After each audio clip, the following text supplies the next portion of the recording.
menyanyikan bersama lagu kebangsaan Indonesia Raya.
Hadirin disilakan duduk kembali.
Assalamualaikum warahmatullahi wabarakatuh. Selamat siang dan salam sejahtera bagi kita semua. Selamat datang yang terhormat Presiden Republik Indonesia, Bapak Prabowo Subianto, serta tamu undangan yang kami hormati di Auditorium Wisma Danantara Indonesia dalam acara Indonesia Economic Outlook 2026.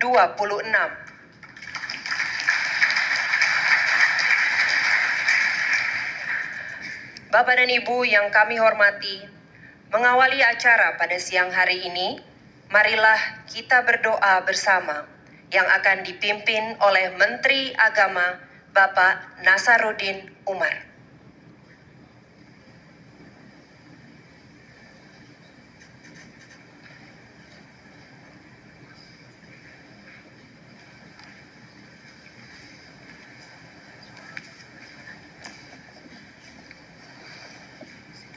Bismillahirrahmanirrahim. Assalamualaikum warahmatullahi wabarakatuh. Selamat siang, salam sejahtera untuk kita semuanya. Om Swastiastu, Namo Buddhaya, salam kebajikan. Bismillahirrahmanirrahim. Alhamdulillahi Rabbil Alamin, hamdan syakirin, hamdan na'imin, hamdan yuafi ni'amahu wa yukafi mazidah. Ya Rabbana lakal hamdu kama yanbaghi li jalali wajhikal karim wa atib sultanik. Allahumma salli sallim alaihi. Puji syukur kami panjatkan kehadirat-Mu, karena pada hari Jumat yang mulia ini penuh berkah dan menjelang memasuki bulan suci Ramadan sebentar lagi, bersama Bapak Presiden kami dapat menghadiri acara Indonesia Economic Outlook 2026.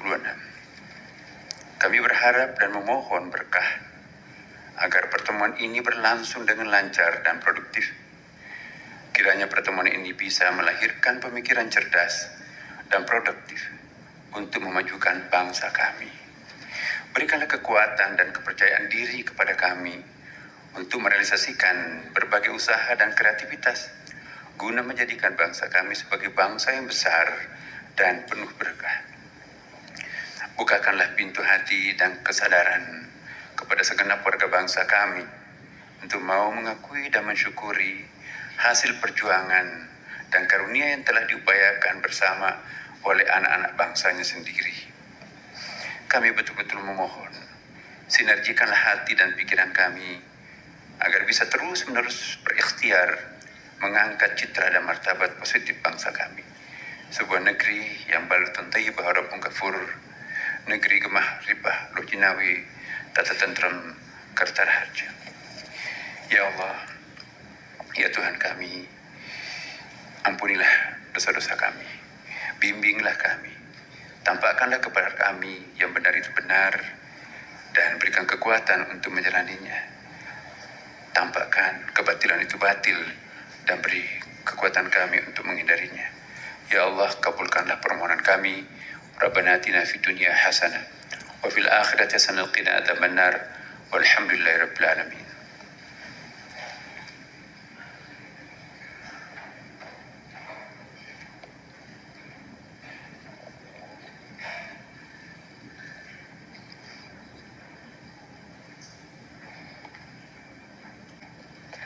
Bapak dan Ibu yang kami muliakan, selanjutnya marilah kita dengarkan laporan Menteri Koordinator Bidang Perekonomian Bapak Airlangga Hartarto. Kami persilakan.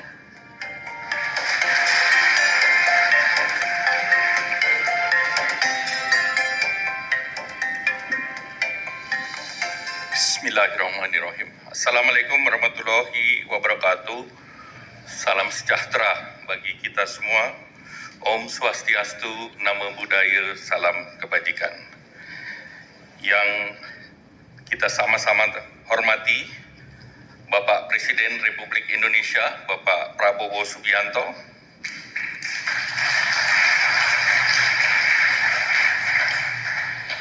yang saya hormati para Menko, para Menteri, Kepala Lembaga dari Kabinet Merah Putih yang tanpa mengurangi rasa hormat tidak saya sebut satu persatu. Kepala OJK, Ketua Dewan Ekonomi Nasional, kemudian yang mewakili Gubernur Bank Indonesia, para dubes negara sahabat yang mewakili IMF, World Bank, ADB, OECD, para pimpinan asosiasi dunia usaha, para ekonom, lembaga riset akademisi, perwakilan perbankan, lembaga jasa keuangan, lembaga internasional termasuk dari rating agency. Kami mengucapkan terima kasih dan mohon maaf Pak Presiden. The invitation is only less than 15 hours and all attend, and we thank you for the attendance. Pertama, marilah kita panjatkan puji syukur kehadirat Tuhan Yang Maha Esa karena kita dapat berkumpul di agenda Indonesia Economic Outlook bersama Bapak Presiden di Gedung Danantara. Dan kami ucapkan terima kasih kepada CEO Danantara yang baru landing, Pak Rosan, beserta jajaran Danantara, Pak Doni Oskaria dan Pak Pandu dan tim dari Kemenko yang menyediakan mempersiapkan acara ini, dan apabila ada yang kurang memuaskan, blame-nya ke saya saja. Bapak Presiden, Bapak Ibu yang saya muliakan, di hari Jumat ini acara Ekonomi Outlook dihadiri oleh Duta Besar Negara Sahabat, kemudian juga dunia usaha, kemudian termasuk pension fund, asuransi, sekuritas, kemudian juga rating agency, para ekonom dan akademisi, kemudian juga disaksikan masyarakat umum melalui media elektronik live, Pak Presiden. Kemudian kalau kita bicara mengenai ekonomi Indonesia, kalau kita lihat di tengah berbagai tantangan, pertumbuhan ekonomi global stagnan di 3%. Nah, ini dari baik itu IMF, World Bank maupun OECD di tahun 2025, dan di tahun 2026 juga angkanya sedikit menurun secara global, 2,9 sampai 3,1. Dari segi perdagangan itu diperkirakan juga stagnan, turun bahkan di angka 2,4%. Namun Indonesia di antara negara G20 di kuartal keempat adalah nomor 2, Pak, sesudah India yang 7,4.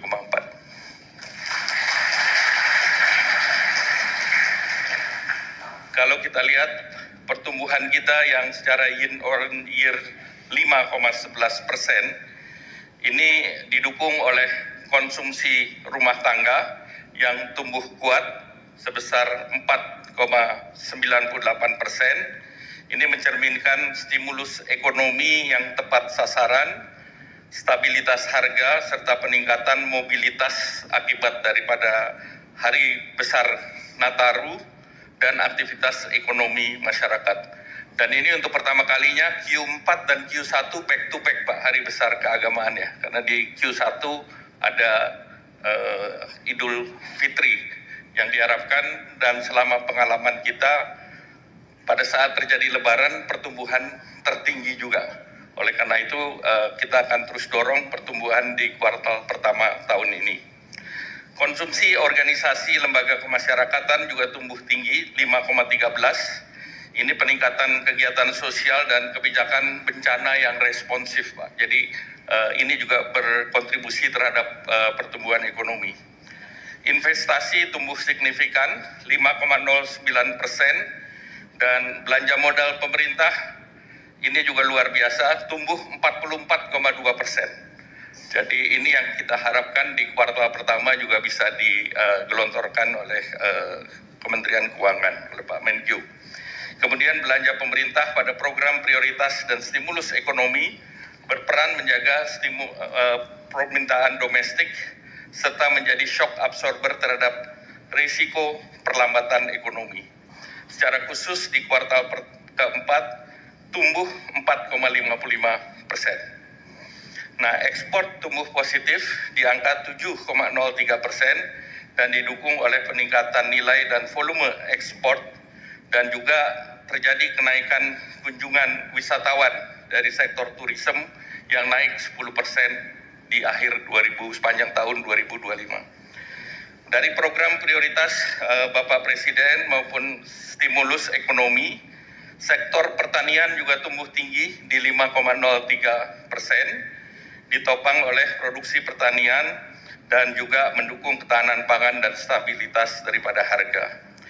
Industri pengolahan tumbuh 5,3% dengan kuatnya permintaan domestik, kinerja ekspor yang baik, serta penguatan hilirisasi. Sektor transportasi, pergudangan, akomodasi, Mamin tumbuh di atas 7%, ditopang oleh wisatawan dan mobilitas, dan wisatawan Nusantara mencapai 1,2 miliar perjalanan sepanjang tahun 2025, dan dibanding tahun 2024 tumbuh 17,55%. Pertumbuhan ini juga diiringi oleh indikator sosial. Tingkat kemiskinan turun 8,25%, dan rasio Gini membaik di level 0,36. Ini menunjukkan pemerataan kesejahteraan yang terus meningkat. tingkat pengangguran terbuka turun 4,74% dan tambahan serapan tenaga kerja yang bekerja 2,71 juta orang sebagai hasil daripada realisasi investasi. Momentum ini sangat sesuai dengan tema daripada rencana kerja pemerintah, yaitu kedaulatan pangan, energi, dan transformasi ekonomi menuju Indonesia maju. Pertumbuhan ekonomi ditargetkan di tahun 2026 5,4% dengan potensi hingga 5,6%, dengan sektor prioritas adalah pertanian, industri manufaktur, digital, dan energi. Implementasi program prioritas Bapak Presiden seperti makan bergizi gratis, Koperasi Desa Merah Putih, dan program 3 juta rumah. Diharapkan ini menjadi sumber pertumbuhan yang mampu menyerap tenaga kerja luas, akselerasi produktivitas, dan penggerak utama pendukung pembiayaan yang non-APBN diantaranya melalui Danantara. Sektor keuangan memiliki peran strategis terutama sebagai enabler, dan dalam hal ini pasar modal yang menjadi window keuangan saat ini kembali positif dan stabil, dan untuk itu rebound daripada pasar modal dalam minggu ini. Dan agenda reformasi pasar modal antara lain peningkatan daripada saham yang beredar di publik dari 7,5 menjadi 15%, sehingga pasar menjadi lebih liquid. Transparansi pemegang saham terutama yang di bawah 5%. Nah, ini yang sangat diperlukan sehingga keterbukaan daripada kepemilikan menjadi sangat jelas, dan juga untuk menambah likuiditas dana pensiun maupun asuransi itu dibuka dari hanya boleh invest 10% naik ke 20%, dan ini pada saham-saham yang berkualitas ataupun saham aman seperti LQ45. Di sisi diplomasi ekonomi global dengan kepemimpinan Bapak Presiden, ini secara geopolitik kita membuka akses hampir seluruh pasar di dunia. Mulai dari EU SEPA yang akan membuat barang Indonesia 0% di tahun 2027, dan ini membuka akses pasar terhadap 14,7% PDB global. Indonesia Kanada SEPA, Indonesia Eurasia IAEU terhadap kawasan Eurasia. Kemudian juga dengan Inggris kemarin Economic Growth Partnership. Jadi ini awal daripada FTA dengan Inggris, dan insya Allah dengan Amerika akan segera ditandatangani dalam waktu dekat. Bapak Presiden dan para undangan yang kami hormati, untuk mencapai target pertumbuhan yang diharapkan oleh Bapak Presiden yang menjadi target yaitu 8% pertumbuhan, kita perlu melakukan reformasi struktural secara terus-menerus, di mana seperti pesawat kita pernah mau take off di tahun 98 tetapi ada gangguan internasional.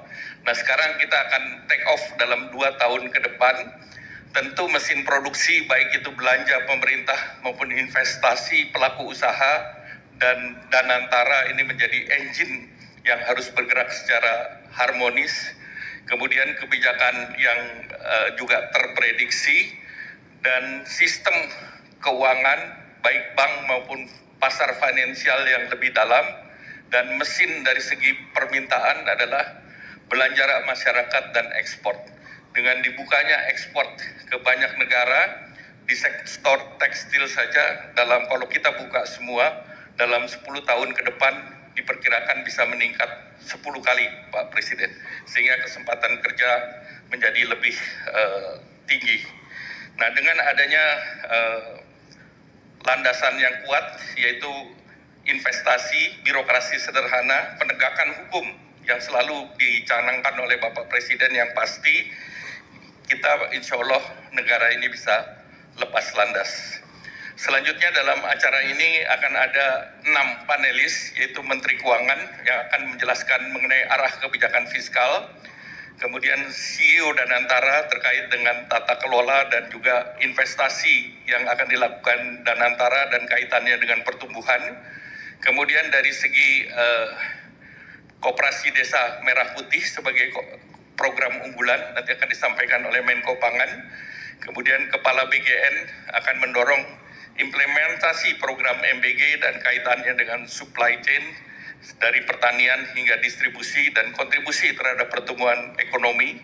Menteri Pertanian capaian swasembada pangan dan berkaitan dengan reform struktural di sektor pangan yang mendorong pertumbuhan inklusif, dan Menteri ISDM terkait dengan transisi energi dan komoditas mineral dan hilirisasi serta sustainabilitas. Demikian laporan saya, Bapak Presiden. Selanjutnya kami mohon berkenan Bapak Presiden untuk memberikan arahan sekaligus menyampaikan arahan dan dalam Indonesia Economic Outlook ini sebelum kita lanjutkan nanti dengan panelis. Demikian, terima kasih. Wassalamualaikum warahmatullahi wabarakatuh.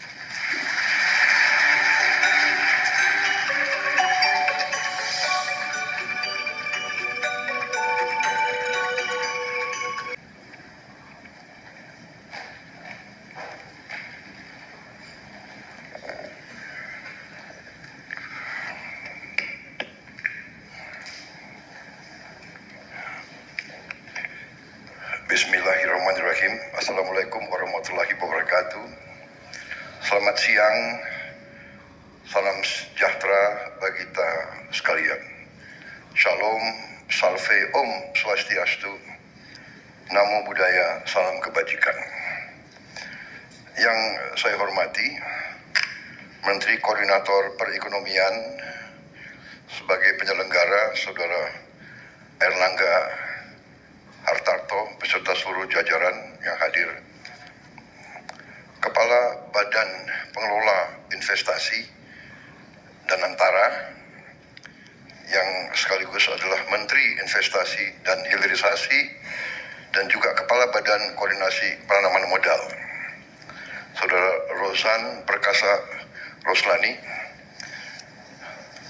Kepala Badan Pengelola Badan Usaha Milik Negara, Saudara Doni Oskaria, yang juga adalah COO daripada Danantara. Para Menteri Koordinator, para Menteri, para Kepala Badan, para Wakil Menteri dan seluruh anggota Kabinet Merah Putih, yang tidak saya sebut namanya satu persatu tanpa mengurangi rasa hormat saya. Ketua Dewan Ekonomi Nasional, Jenderal TNI Purnawirawan Luhut Binsar Panjaitan, para duta besar negara sahabat yang hadir, yang saya hormati, terima kasih atas kehadiran saudara-saudara, para pimpinan bank milik negara, hadir Bank Mandiri, BNI, BRI, BTN, dan BSI, dan juga bank swasta yang hadir. Para pimpinan Asosiasi Dunia Usaha yang hadir di sini, di antaranya hadir Ketua Umum Kamar Dagang Indonesia, Saudara Anindya Novian Bakri. Hadir juga Ketua Umum Asosiasi Pengusaha Indonesia, APindo, Saudari Sinta Wijaya Kamdani, dan juga Ketua Umum Himpunan Pengusaha Muda Indonesia, Saudara Akbar Himawan Bukhori. Yang saya hormati juga para pimpinan perusahaan-perusahaan perbankan yang hadir, para pimpinan lembaga jasa keuangan, para pimpinan perusahaan BUMN dan swasta, para pimpinan lembaga ekonomi dan lembaga riset nasional, para pimpinan lembaga riset, para rektor, para ahli bidang ekonomi, saudara-saudara sekalian hadirin yang saya hormati, dan para rekan pers dan media yang hadir. Tentunya sebagai insan yang bertakwa, marilah kita tidak henti-hentinya memanjatkan puji syukur kehadirat Tuhan Maha Kuasa, Tuhan Maha Besar, bagi umat Islam Allah Subhanahu wa taala yang memiliki sekalian alam, atas segala karunia, atas segala berkah, kesehatan dan kedamaian yang masih diberikan kepada kita. Kita bersyukur terus selagi kita juga selalu berdoa agar saudara-saudara kita yang mengalami kesulitan akibat berbagai musibah bencana di berbagai daerah senantiasa diberi kekuatan dan senantiasa diberi kebaikan oleh Yang Maha Kuasa, segera dipulihkan kehidupannya menjadi normal kembali. Saudara-saudara sekalian, adalah suatu kehormatan dan kebanggaan bagi saya untuk bisa hadir dalam acara ini. Saya menyambut baik inisiatif Menteri Koordinator Perekonomian dengan semua timnya dan menteri-menteri lain yang terkait yang telah bekerja keras dalam tahun pertama pemerintahan kita. Baru 1 tahun lebih kita bekerja, tapi kita merasakan sebenarnya banyak sekali yang sudah kita capai. Saudara-saudara sekalian, dalam sebuah perjalanan panjang yang bisa kita katakan perjalanan pembangunan suatu bangsa, dibutuhkan stamina, ketahanan, dibutuhkan kesabaran, dibutuhkan keteguhan hati, dibutuhkan semangat, tidak menyerah, dan juga dibutuhkan keberanian. Saudara-saudara sekalian, dibutuhkan keberanian untuk mencari akar masalah, dibutuhkan keberanian untuk melihat kenyataan real, bukan keadaan yang kita harapkan, tapi keadaan yang nyata. Setelah kita mengerti keadaan yang nyata, dibutuhkan lagi keberanian untuk mengakui kesulitan-kesulitan kita, mengakui kelemahan-kelemahan kita. Dalam pembangunan suatu bangsa, kita ibaratkan sebuah perjalanan jauh, sebuah long march, dan kita tahu bahwa perjalanan jauh selalu dimulai dengan satu langkah. Kita bersyukur bahwa kita sudah melakukan banyak langkah. Kita bersyukur semua pendiri bangsa telah meletakkan dasar yang luar biasa bagi kita. Kita bersyukur pendiri-pendiri bangsa kita, pejuang-pejuang bangsa kita mewariskan kepada kita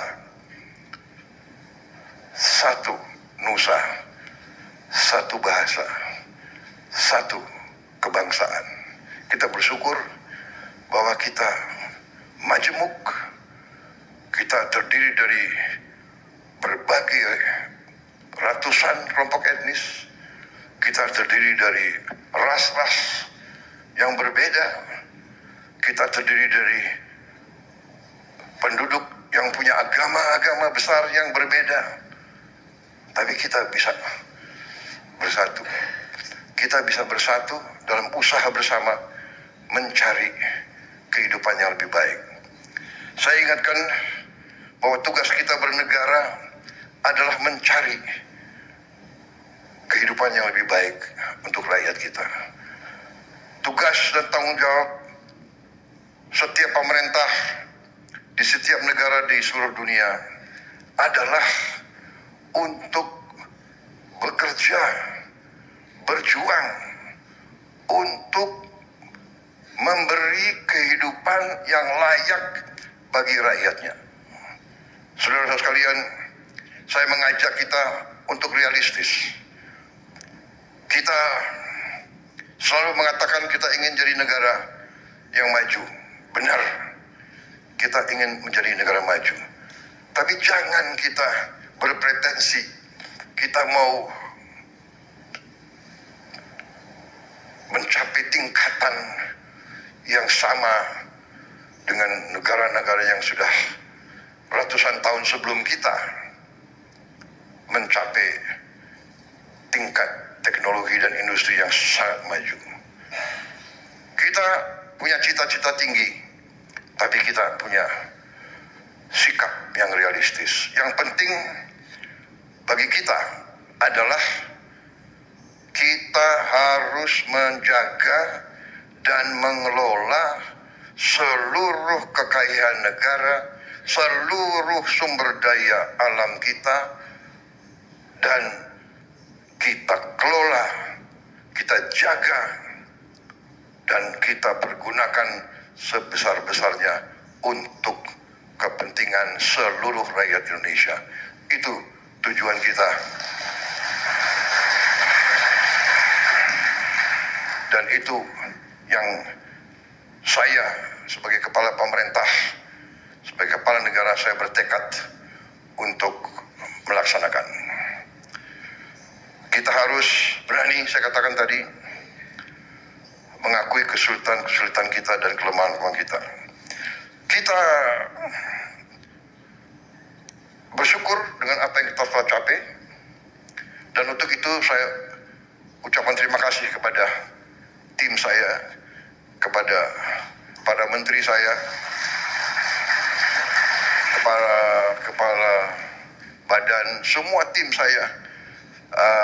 Saya merasa bangga dengan prestasi saudara-saudara, dengan kerja keras saudara-saudara. Saya yang tahu saudara, saya yang lihat saudara dari hari ke hari, semua pencapaian kita yang kita harus bangga adalah hasil kerja keras seluruh tim yang saya pimpin. Jadi saudara-saudara, di hadapan seluruh rakyat Indonesia saya katakan, memang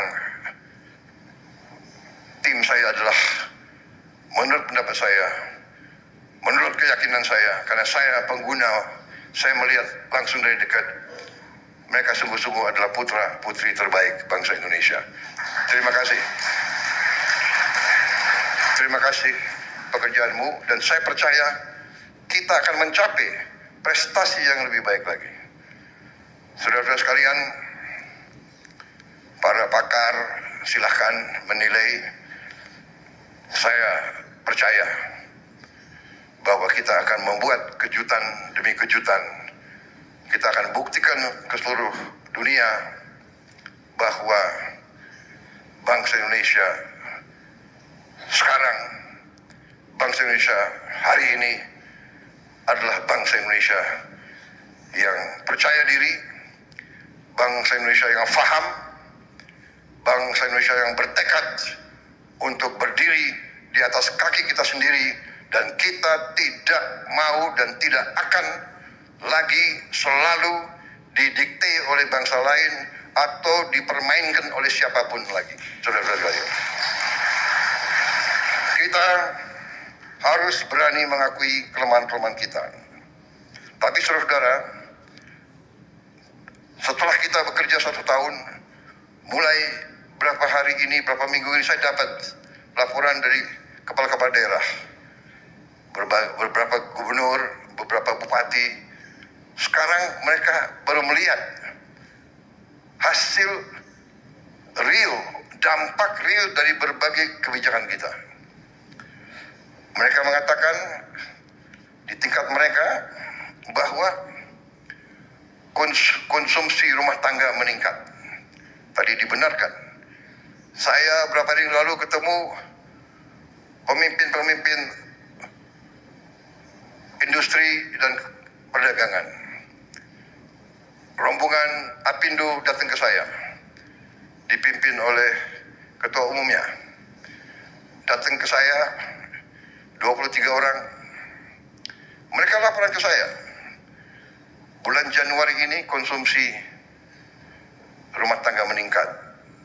Dan mereka katakan, yang mengatakan mereka, pelaku bisnis, mereka mengatakan bahwa mereka merasakan bahwa MBG makan bergizi gratis telah mendorong peningkatan konsumsi rumah tangga ini dan mendorong pertumbuhan di desa-desa, di kecamatan-kecamatan, di lapisan yang paling bawah dari ekonomi kita. Dan dari sinilah, dari lapisan paling bawah, Indonesia akan bangkit menjadi ekonomi yang dinamis. Kalau saya percaya bahwa ekonomi kita akan sangat baik tahun ini.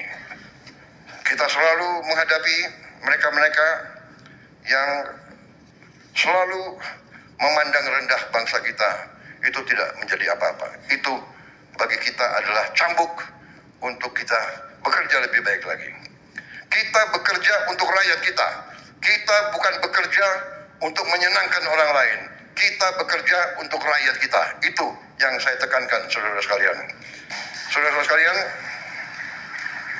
para kepala daerah melaporkan di daerah-daerah mereka sudah melihat kemiskinan menurun. Mereka sudah merasakan pengangguran terbuka menurun. Mereka juga melihat tren bahwa jumlah orang bekerja meningkat. Mereka juga menghitung rasio Gini dalam tren menurun. Saudara-saudara sekalian, dari makan bergizi gratis program kita saja, hari ini kita telah mencapai 60.200.000 penerima manfaat. Anak-anak Indonesia, ibu-ibu hamil dan orang tua, lansia yang hidup sendiri dan tidak ada yang membantu. 60.200.000 tiap hari kita beri makan. Kalau dihitung berarti kita memberi makan penduduk sebesar Afrika Selatan. Tiap hari untuk ibu-ibu hamil kita memberi, diantar ke rumah. Untuk orang tua lansia diantar ke rumah. Saya kira di dunia ini adalah suatu prestasi yang membanggakan. Dari segi manajemen, dari segi logistik, dari segi pengendalian, saya kira ini sesuatu yang mungkin harus dicatat sebagai prestasi yang membanggakan kita. Saudara-saudara, dari 60.200.000 tersebut, kalau dijumlahkan selama ini, kita sudah memproduksi dan mendistribusi 4,5 miliar porsi makanan. 4,5 miliar, dan kita mengakui terdapat 28.000 katakanlah penerima manfaat yang mengalami gangguan dari makanan itu dengan berbagai sebab. 28.000 ini sebagian besar tidak perlu dirawat, hanya sebagian kecil. Dan 28.000 ini dibandingkan dengan 4,5 miliar, statistiknya adalah kalau tidak salah 0,0006.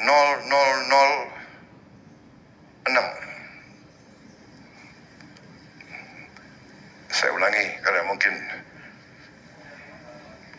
matematik saya kurang. 0,000 nol lagi 40, luar biasa. 0,00006.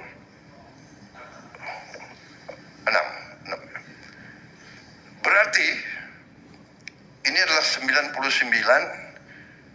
ya, 99994. Mereka yang pintar-pintar, makanya saya presiden, kau menteri saya gitu.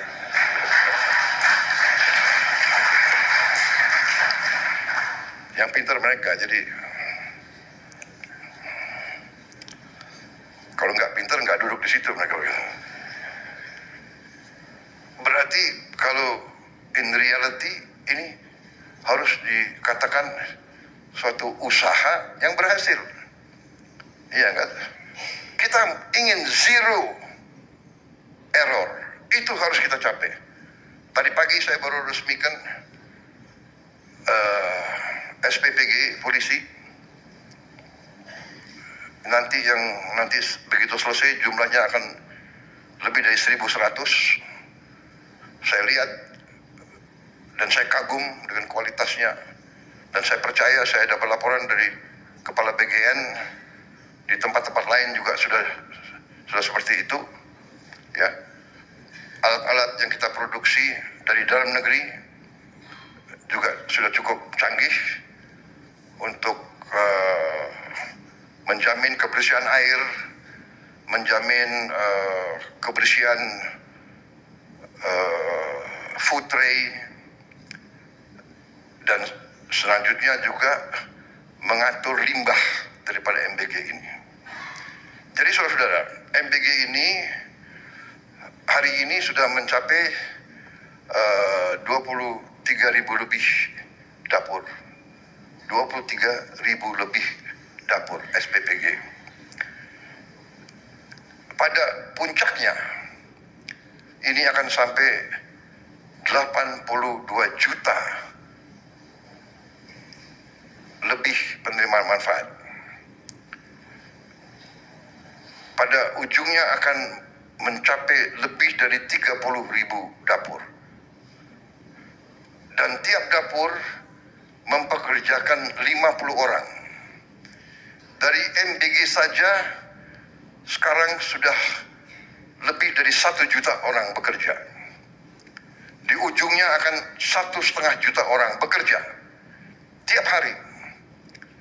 Tapi tiap dapur akan menimbulkan dan sudah menimbulkan 5-10 pemasok, supplier. Masing-masing pemasok punya 3, 4, 5 petani yang bekerja. Ekonomi di desa hidup.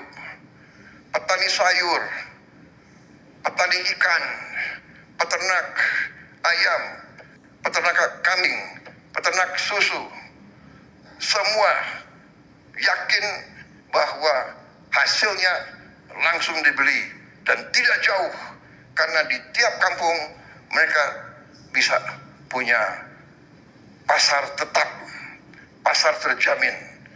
Ini menimbulkan ekonomi dari bawah.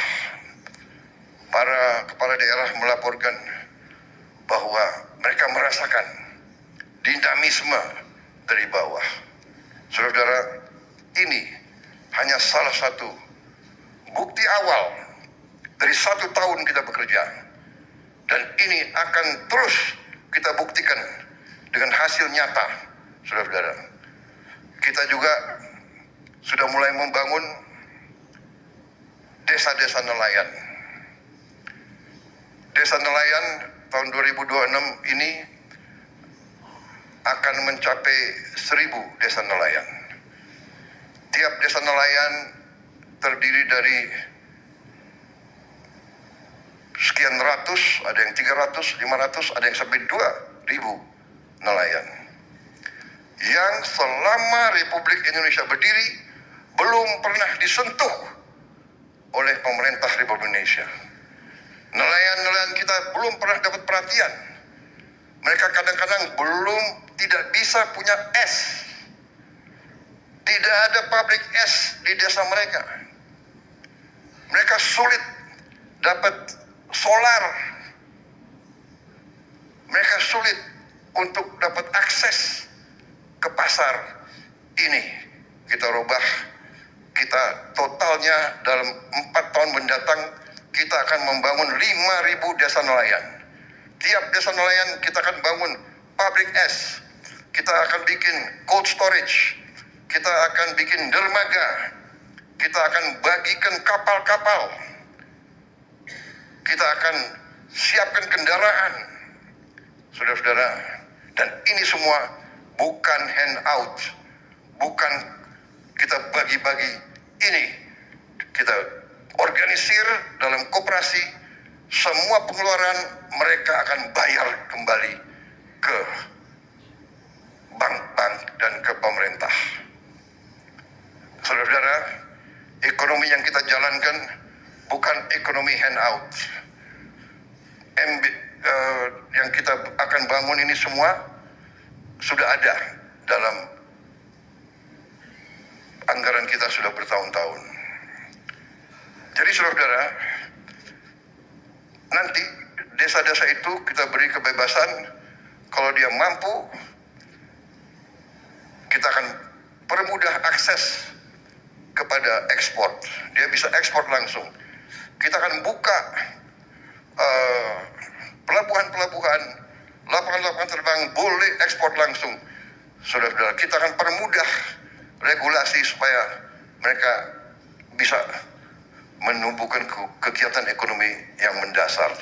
Dan mereka akan menghasilkan protein dalam kondisi yang tidak terlalu mahal untuk seluruh rakyat Indonesia. Demikian juga, saudara-saudara, ini sudah hampir 100 sudah jadi di berbagai titik, dan target kita 2026 ini akan sampai 1.000, dan selanjutnya total sampai 2029 target kita adalah 5.000 desa nelayan yang nanti mereka akan kembalikan investasi itu, tapi kita kasih kelonggaran mengembalikannya supaya tidak terlalu berat untuk mereka. Kita beri kelonggaran pengembaliannya bisa di atas 10 tahun, 11 sampai 12 tahun. Yang tidak ada masalah, karena para pengusaha-pengusaha besar juga kadang-kadang minta kredit juga belasan tahun. Itu pun sering minta restrukturisasi.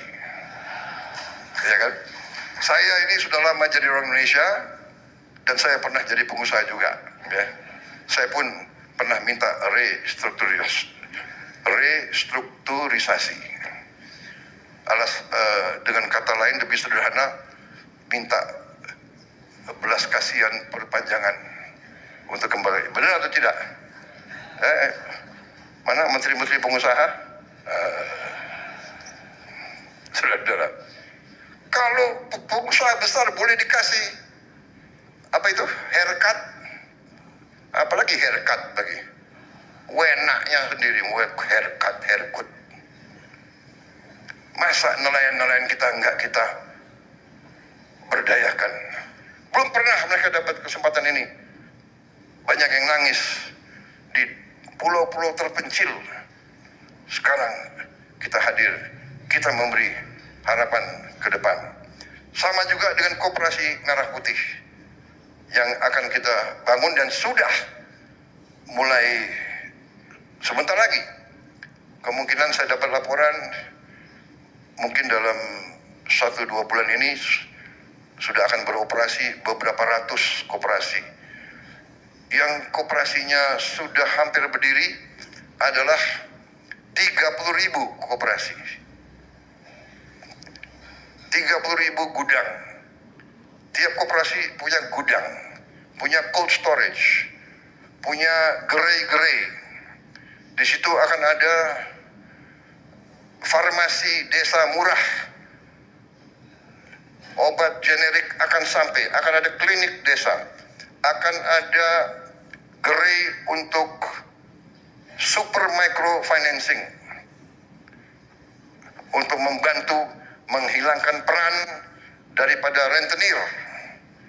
Kita akan beri bunga yang sangat mudah, sangat ringan untuk mereka-mereka. semua barang subsidi akan punya akses, rakyat akan punya akses langsung, sehingga tidak ada penyelewengan, tidak ada kebocoran. Dan ini semua anggarannya dari mana? Anggarannya sudah ada.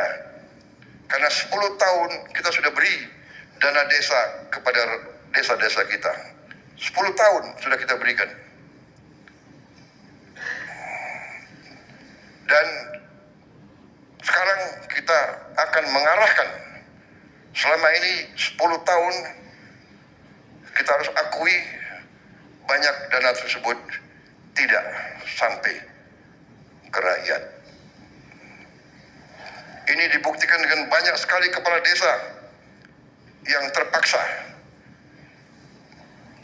berhadapan dengan hukum karena tidak dapat pertanggungjawabkan dengan baik penggunaan dana tersebut.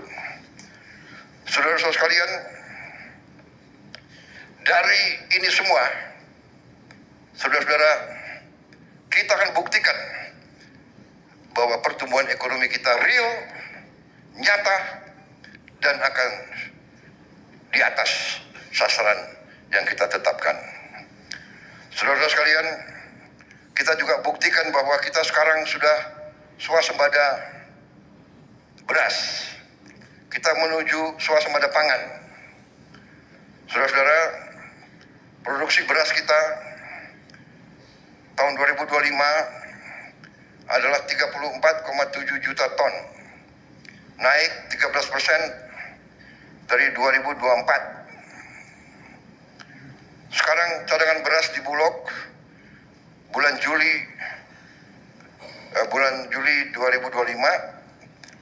adalah 4,2 juta ton, adalah tertinggi sepanjang sejarah bangsa kita. Dan sampai sekarang pun cadangan yang sudah ada masih sangat tinggi. Saudara-saudara sekalian, dalam kebijakan fiskal, saya sudah buktikan bahwa kita bisa melaksanakan efisiensi, penghematan yang sangat besar. Di tahun pertama pemerintahan kita telah menghemat uang dari anggaran kita sendiri sangat besar. 300 triliun lebih penghematan kita. Di akhir tahun 2025 pun kita lakukan dan kita melihat hasil dari penghematan tersebut. Uang penghematan inilah yang kita pakai untuk program MBG dan sebagainya. Uang yang pasti akan habis untuk hal-hal yang tidak produktif. Kita alihkan ke hal-hal yang produktif. Kita mengeluarkan semua yang bersifat tidak produktif, perjalanan luar negeri, seremoni-seremoni yang tidak perlu, rapat seminar, FGD, dan sebagainya. Kajian-kajian, analisa-analisa, sudah tidak perlu terlalu banyak kajian dan analisa. Kita sudah tahu masalahnya. Kekurangan infrastruktur, lakukan. Desa perlu jembatan, buat. Rakyat lapar, cari pangan. Gak usah terlalu banyak analisa, ya. Ini kita sudah hemat sangat luar biasa. Di tahun pertama 308 triliun rupiah kita sudah hemat. Ini berapa miliar dolar ya? 308 T. Berapa? 18 miliar dolar. 18 miliar dolar. Dan kita bisa lakukan lebih besar lagi. Ya, kebocoran harus kita tutup. Harus kita kurangi. Saudara-saudara sekalian, saya masih melihat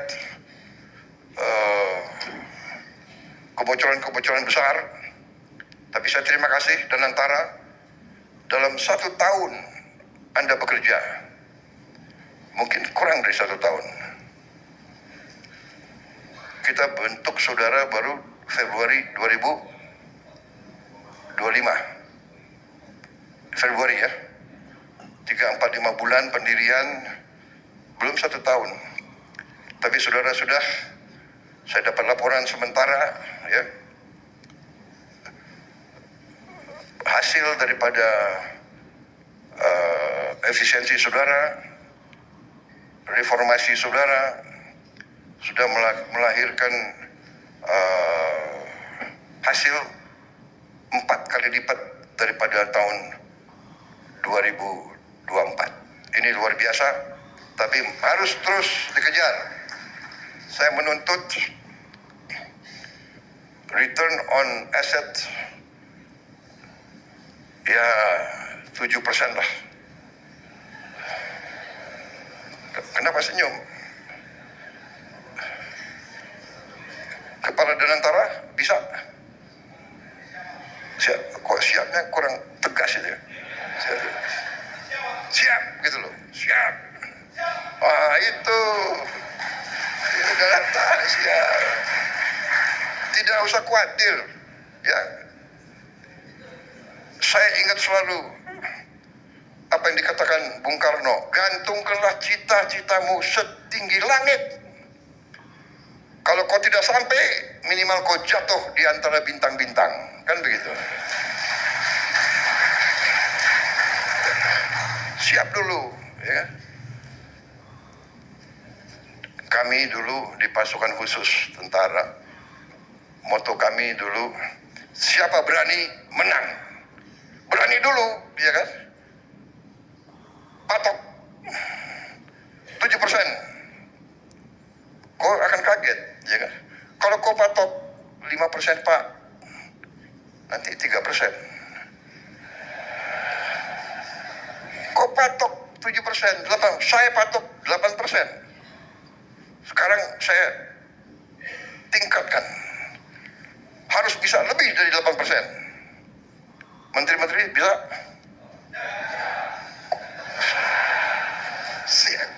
Siap gitu loh. Percaya sama saya, kalian sendiri akan kaget, ya. Kalian sendiri akan kaget, benar nggak? Angka-angka saya banyak, tapi saya nggak mau bicara terlalu panjang karena inti yang saya sampaikan sudah saya sampaikan. Saudara-saudara, efisiensi dan tidak ada masalah, banyak kawan-kawan di luar negeri. Kita tidak perlu malu kalau kita punya kekurangan. Korupsi masih terlalu banyak. Kita harus habiskan korupsi dari bumi Indonesia. Ya.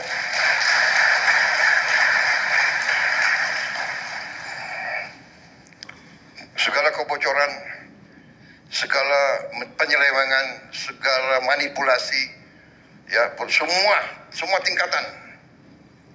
Saya kumpulkan pengusaha-pengusaha yang sebagian besar adalah kawan saya sendiri. Saya sampaikan, sudahlah, kalian sudah besar, sudah kaya, ya, patuhi peraturan.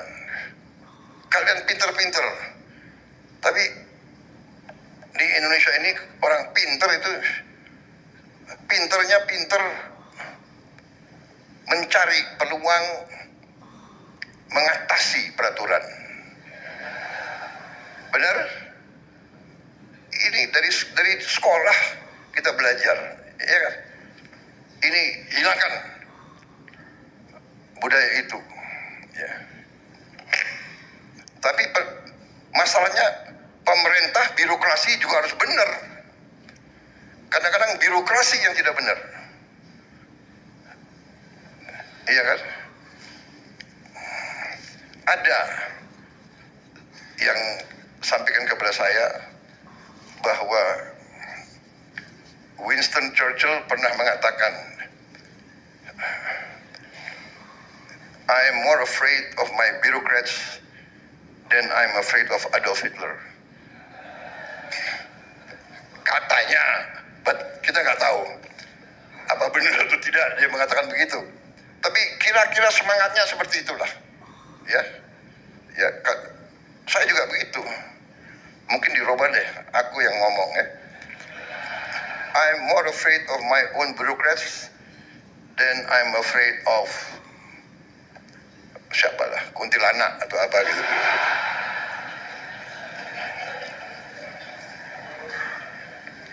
So, kita harus bersihkan, ya, kita harus ada the new Indonesia. The new Indonesia harus tidak boleh ada korupsi. Untung kita masih negara kita negara demokrasi kan, benar? Demokrasi agak demokrasi lah, agak ya, lumayan lah demokrasi kita kan. Kalau nggak ada demokrasi, gue nggak jadi presiden loh, saudara. Iya kan, benar nggak? Jadi jangan ini loh, ada kelompok-kelompok yang selalu mengeluh Indonesia beginilah, ya. Prabowo otoriter lah, benar nggak? Tapi kalau ditanya rakyat, jangan-jangan perlu juga sedikit-sedikit otoriter. Jangan-jangan untuk melawan koruptor-koruptor itu. Tapi kita demokratis, jadi kita masih moderat, ya. Banyak negara lain nggak tahu lah, hari ini ada, besoknya nggak ada. Iya kan? Jangan-jangan efektif yang itu. Jangan-jangan. Waduh, ini ada banyak wartawan ya.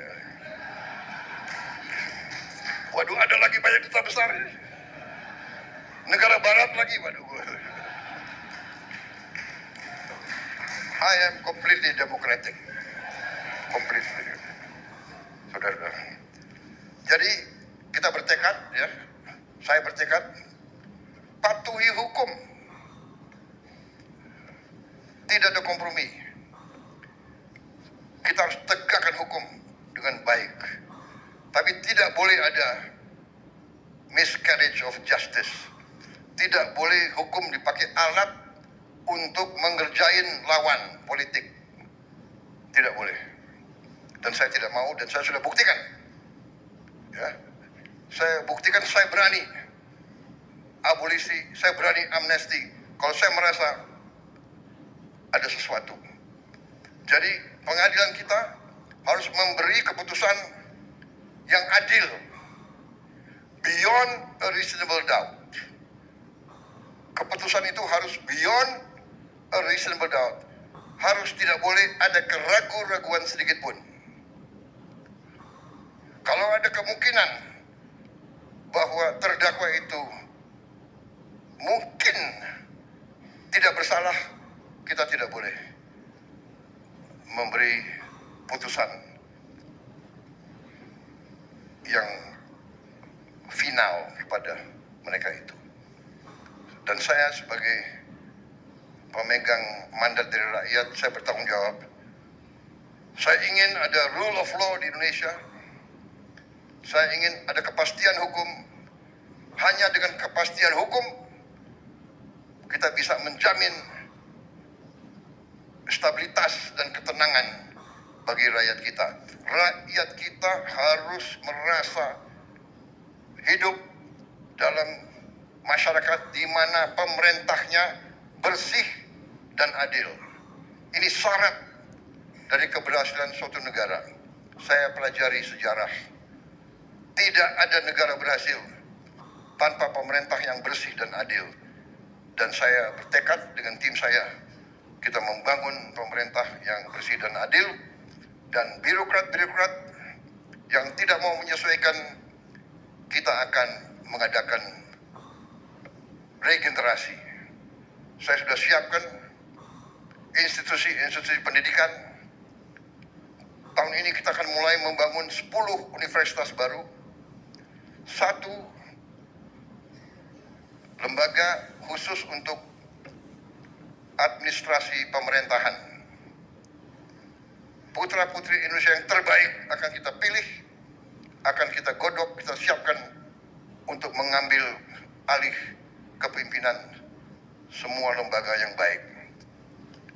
There is nobody that cannot be replaced.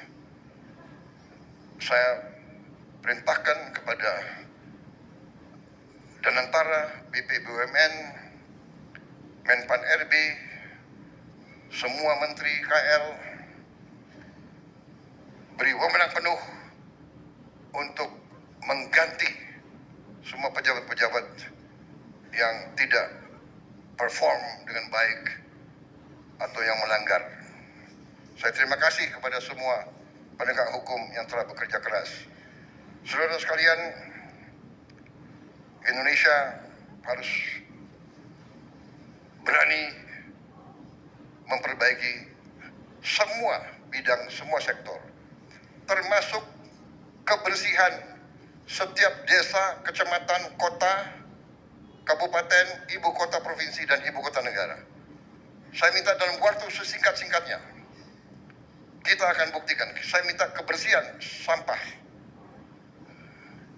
Saya terima kasih beberapa lembaga pendidikan kita telah mengembangkan alat-alat recycling, alat-alat pemusnah sampah yang ramah lingkungan, tidak merusak, tidak menimbulkan bau, yang cukup dalam skala-skala kecil. Kita berharap ada alat-alat itu di setiap kelurahan kita, di setiap kecamatan kita, sehingga tidak perlu jauh-jauh ke TPA. Sampah diselesaikan di tingkat yang terendah. Ini kita akan laksanakan tahun ini juga. Yang besar-besar, ya kita terpaksa cari teknologi yang terbaik, dan kita sudah mulai. Saudara-saudara sekalian, saya minta Indonesia asri, aman, sehat, resik, dan indah. Ini sudah mulai bekerja. Saya juga berharap kita akan lakukan gentengisasi seluruh desa, kecamatan, kabupaten, dan seluruh kota-kota besar Indonesia. Saya kira itu yang saya ingin sampaikan. Saya percaya stabilitas politik di Indonesia bisa kita jaga dengan baik, tegas, kita jaga keamanan untuk semua. Kita hormati semua perjanjian yang dibangun oleh Indonesia sebagai pemerintah. Kita punya track record yang sangat besar. Indonesia belum pernah default dalam sejarah kita. Kita selalu hormati semua perjanjian pemerintah-pemerintah pendahulu. Kita terbuka untuk investasi dari manapun, dan kita yakin bahwa kita akan bangkit dengan sangat meyakinkan.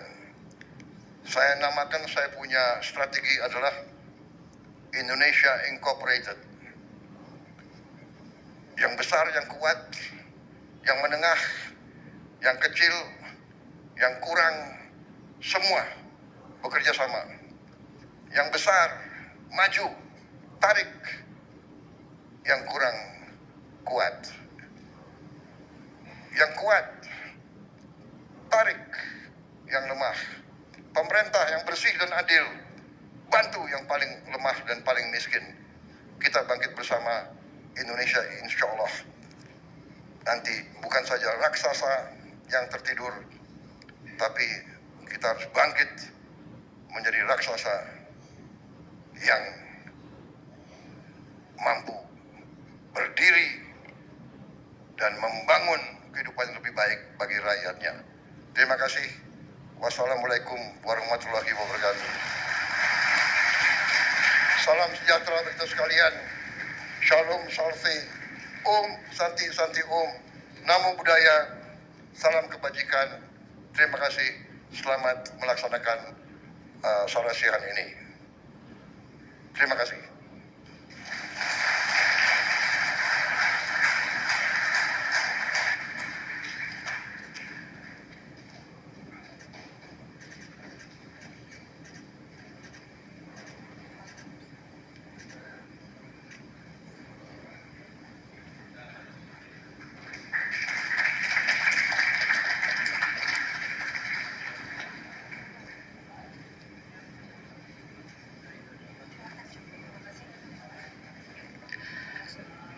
Hadirin yang berbahagia, kami ucapkan terima kasih. Bangsa Indonesia harus mandiri. Bangsa Indonesia harus berdiri di atas kaki kita sendiri. Dan di situ elemen utamanya adalah swasembada pangan, swasembada energi, pangan dan energi harus kita mandiri. Saudara-saudara, percaya kita berada di jalan yang benar, di jalan membela keadilan, di jalan memberantas kemiskinan, di jalan menghilangkan kelaparan. Kita berada di jalan yang bersih, yang suci. Kita berada di jalan yang diridhoi oleh Tuhan Maha Kuasa.